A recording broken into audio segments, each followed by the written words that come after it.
this is Robin, and welcome to Inside Robin's World. I'm going to do just a quick book review of some of the books that I've read recently. The first one is The Line That Held Us. This is by David Joy. I just think he's cute and like his beard, so I wanted to show you his picture too. David Joy, let me get to this. Let's see.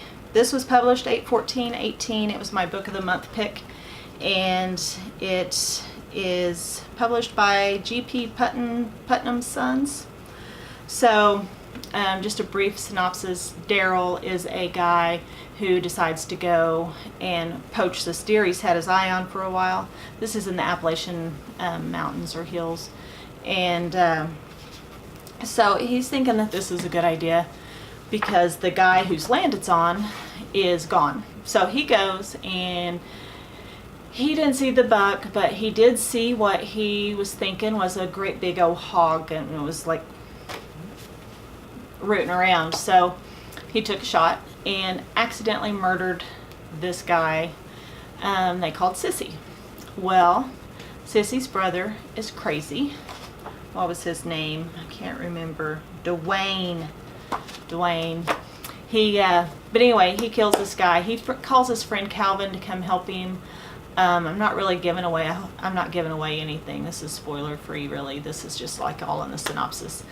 But things go south from there. Moral of the story is, if you're going to go poach a deer or shoot a hog, make sure you have a quality scope on your rifle, just so you know. And there was a quote in here that I really liked. It says, the only reason we're here is because of the ones we loved. It's the line that held us. I just like that. So next book that I finished is Rich People Problems by Kevin Kwan.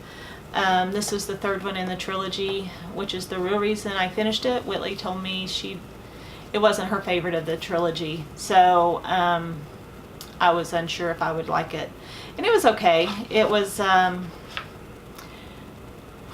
Nick, his grandma is ill in this one, and so everyone is trying to make up with her before she passes, because everyone wants the property she owns and the money that she has. So Nicky goes home. He and his grandma had fallen out a few years back, and so he just wants to make up with her before she dies because he loves his Alma. I think that's what they call her. I think my problem was it kind of went on a little bit too long, and for me, and he completely wraps up everyone's story that was mentioned throughout the 3-book series before it was over. So by the time it was done, I was just kind of like, eh. So, but I finished the trilogy and it was pretty good. The next one is Hero of Ages by Brandon Sanderson. This is book 3 in the Mistborn series. As I mentioned last video, my first video, I've just loved the series, and this was the last one, so it's kind of bittersweet because it's over. I just really loved everything about the series. This one followed Ben and Elend, which Elend thinks that maybe he's the hero of ages. Ben thinks that maybe she's the hero of ages. And that's, so no one really knows who the hero of ages is. It's kind of, the stories are kind of vague, so nobody really knows. You find out in the end who it is, though. I don't know. It was great. I'm sad it's over. And so you guys need to read it. The next one, I listened to this one while I was running. There we go. How to Lose a Marathon, a starter's guide to finishing 26.2 by Jose Cohen. And this one was just, it was something I saw on Audible, and I downloaded it to listen to while I was training for my marathon that I'm training for. Quick, easy listen, had me laughing out loud, probably at inappropriate times while I was doing my running training.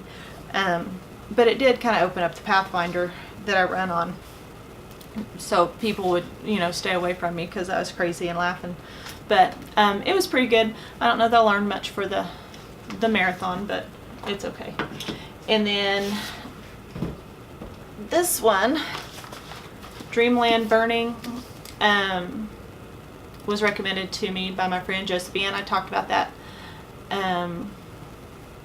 last time, and it's really a good book. It's by Jennifer Latham, Little Brown Publishing, and it was published in January 2017.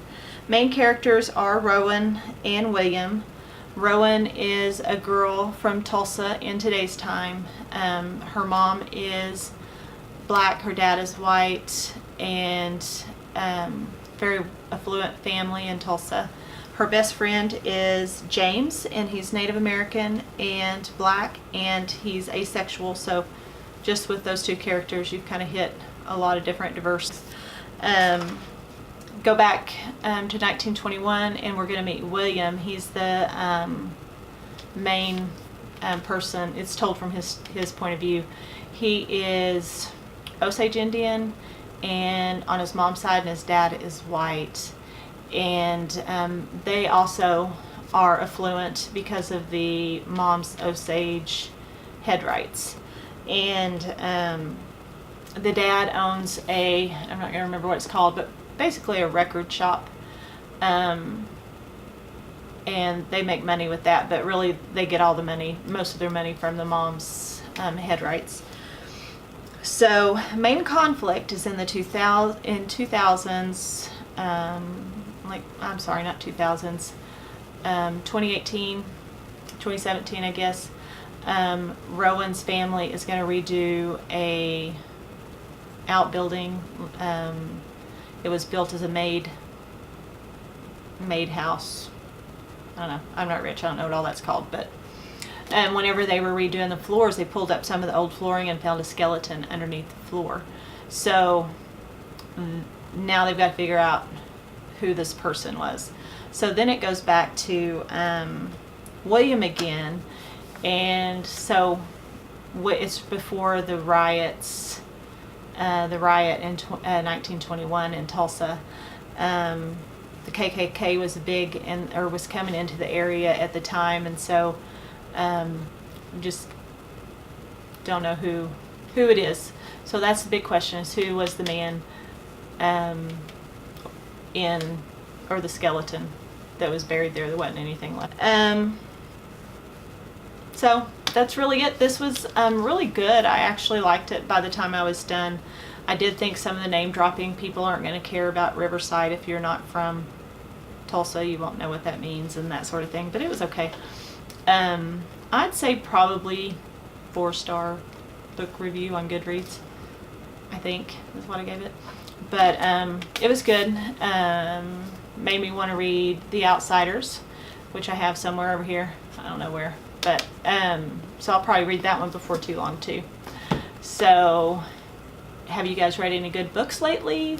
Let me know. Leave me a message down below, and thanks. See you next time. Bye.